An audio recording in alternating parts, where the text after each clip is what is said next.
काही लोकांना समजवण्यातच अर्थ नसतो. तुम्ही कितीही समजावलं तरी काही लोक तुमचं ऐकतच नाही. का? हे आपण आज समजून घेऊया. भगवद्गीतेत कृष्ण म्हणतात, न चाचो शुश्रवे वांछम. ज्याला ऐकायचं नाही त्याला ज्ञान सांगण्यात काहीच अर्थ नाही. कारण ज्ञानाची किंमत बोलण्यात नसते, ती असते ऐकण्याच्या तयारीत. कारण कोणी तोपर्यंत बदलत नाही जोपर्यंत त्याला बदलायचं नसतं. मग तुम्ही त्याला कितीही समजवा, चूक दाखवा, कितीही रागून सांगा, कितीही प्रूफ द्या, पण निर्णय हा त्याला स्वतःलाच घ्यायचा असतो. पण लोक समजून घेत का नाही? कारण त्यांना स्वतःच बरोबर वाटत असतं. म्हणूनच ते ऐकण्याच्या इच्छेत नसतात. त्यांचे विचार हे आधीच ठरलेले असतात आणि सत्यापेक्षा त्यांना त्यांचं स्वतःचं मत हे प्रिय वाटत असतं. काही आयुष्यातील उदाहरण बघूया. एखाद्याला तुम्ही सिगरेट सोडायला सांगा, तो तयार नसतो. चुकीच्या नात्यातून बाहेर पडायला सांगा, ते मानत नाही. राग कमी करायला सांगा, पण ते कधीच बदलत नाही. कारण समस्या ही समजवण्यात नसते, ती असते स्वीकारण्यात. आणि असे लोक या समस्या स्वीकारत नाही का? कारण त्यांना या सगळ्या गोष्टींची सवय लागलेली असते, ऍडिक्ट झालेले असतात. आणि जर त्यांना ह्या गोष्टीतून बाहेर पडायचं असेल तर त्यांना पेन मधून जावं लागणार असतं आणि तो त्रास सहन करण्याची त्यांची इच्छा नसते. म्हणून ते स्वतःलाच मूर्ख बनवत असतात. म्हणूनच ते तेव्हाच बदलतील जेव्हा त्यांना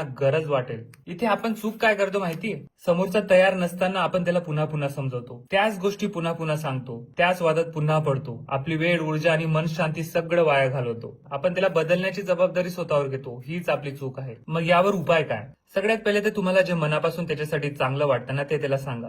गरज असेल तर दोनदा सांगा. समोरचा ऐकत असेल तर त्याला साथ द्या. तो तयार नसेल तर जबरदस्ती करू नका. त्याला त्याच्या अनुभवातूनच शिकू द्या. आपलं काम आहे प्रामाणिकपणे सांगणं, जबरदस्ती नाही. आणि जेव्हा असे लोक कितीही समजावून सांगितलं तरी ऐकत नाही ना, तेव्हा सगळ्यात सर्वोत्तम शिक्षक तर आहेच आयुष्य.